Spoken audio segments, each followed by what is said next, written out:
Bonjour frères et sœurs et merci de votre fidélité. Le cœur de la mission, avant d'être manifesté dans des actes, c'est notre attachement à Jésus-Christ. C'est bien Jésus qui appelle, c'est lui qui envoie, c'est lui qui donne ses instructions. La mission que Jésus propose à ses disciples n'est pas autre que la sienne, celle qu'il a reçue de son Père. Jésus, que le Père a envoyé, n'est pas venu sauver les hommes sans leur coopération. Dans le plan de Dieu, l'homme doit être acteur de son salut. La mission doit révéler une proximité, celle du royaume des cieux. Et de quelle manière? En allant à la rencontre, en commençant par le peuple de l'Alliance. Aller plutôt vers les brebis perdues de la maison d'Israël. Ensuite, en expulsant les esprits impurs et de guérir toute maladie et toute infirmité.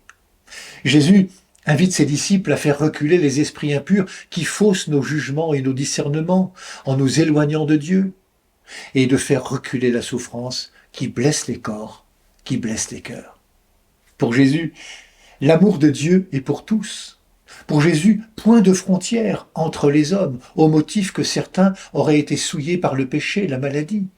Point de personne ne méritant pas d'être approché, aimé, soulagé. Point de péché ne pouvant pas être pardonné. Point de situation humaine indigne d'être prise en compte et accompagnée. C'est habité de cet esprit de Jésus que les disciples missionnaires révéleront cette humanité nouvelle, voulue et désirée par Dieu. La mission qu'il confie à ses disciples, c'est, je le rappelle, sa propre mission. Annoncer et révéler un Dieu qui prend soin de celles et ceux qui souffrent, qui guérit et pardonne. La mission devient la manifestation d'un amour gratuit offert à tous sans contrepartie. N'est-ce pas cela, la grâce de Dieu?